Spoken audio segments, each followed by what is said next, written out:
नमस्कार. बातमी आहे मंद्रुप जिल्हा परिषद गटातून. मंद्रुपमध्ये राष्ट्रवादीची प्रतिष्ठा तर भाजपसाठी अस्तित्वाची लढाई. काय आहे मंद्रुप जिल्हा परिषद गटातील वातावरण पाहूयात. पण त्या अगोदर जर आमचं चॅनल सबस्क्राईब केलं नसेल तर हॅलो सोलापूर न्यूज चॅनलला सबस्क्राईब करा, जेणेकरून जिल्ह्यातील महत्त्वपूर्ण बातम्या आपणास लवकरात लवकर पोहोचतील. मंद्रुप जिल्हा परिषद गट यंदा सर्वसाधारण महिलांसाठी राखीव असल्याने येथे राष्ट्रवादी काँग्रेस, भाजप, शिवसेना आणि काँग्रेसमध्ये चौरंगी लढत होत आहे. ही निवडणूक राष्ट्रवादीसाठी प्रतिष्ठेची तर भाजपसाठी अस्तित्वाची लढाई असल्याचे बोलले जात आहे. त्यामुळे येथील लढतीकडे संपूर्ण तालुक्याचे लक्ष आहे. गत निवडणुकीत राष्ट्रवादीच्या विद्युलता कोरे यांनी भाजपच्या सविता मेंढगुदले यांचा 99 मतांनी पराभव केला होता. यंदा राष्ट्रवादीने जिल्हा परिषदेच्या माजी सदस्या विद्युलता कोरे व सोलापूर जिल्हा दूध संघाचे माजी संचालक प्रभाकर कोरे यांच्या कन्या प्रीती कोरे यांना रिंगणात उतरवले आहे. प्रीती या सोलापूर विद्यापीठ विद्यार्थी कल्याण मंडळाच्या माजी अध्यक्ष आहेत. कैलासवासी गोपाळराव कोरे यांची नात तर माजी सभापती अप्पाराव कोरे यांच्या त्या पुतणी आहेत.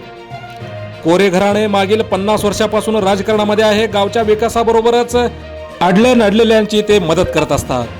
तर दुसरीकडे भाजपने माजी सभापती सोनाली कडदे यांना रिंगणात उतरवले आहे. पती प्रशांत कडदे यांचाही नागरिकांच्या अडचणी सोडवण्यासाठी सहभाग मोठा असतो. सोनाली कडदे यांनी 2 वेळा पंचायत समितीचे सभापतीपद भूषवले आहे.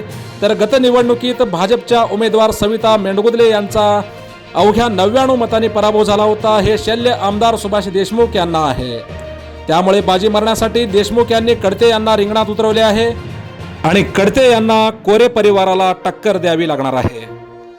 माजी आमदार रतिकांत पाटील व जिल्हा प्रमुख अमर पाटील यांनी शिवसेना एकनाथ शिंदे गटाकडून मंद्रुपच्या प्रियंका बरुरे यांना रिंगणात उतरवले आहे. संतोष बरुरे हे गेल्या 8 वर्षापासून राजकारणात आहेत. मतदारसंघामध्ये भगवा फडकवण्याचा त्यांनी निर्धार केला आहे. शिवसेना जिल्हा प्रमुख अमर पाटील यांची जिल्ह्यातील वाढती क्रेज पाहता या ठिकाणी फरक पडेल असा अंदाज वर्तवण्यात येत आहे.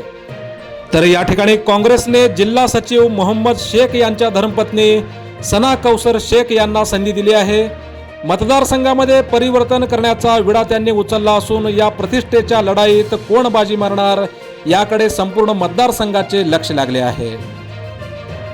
मंद्रुप जिल्हा परिषद गटामध्ये यंदा मंद्रुप, बसवनगर, वडकबाळ, वांगी, मनगोळी, गावडेवाडी, अकोले, गुंजेगाव, कंदलगाव, येळेगाव, अंत्रोळी, शंकरनगर आणि विंचूर हे गावे समाविष्ट आहेत.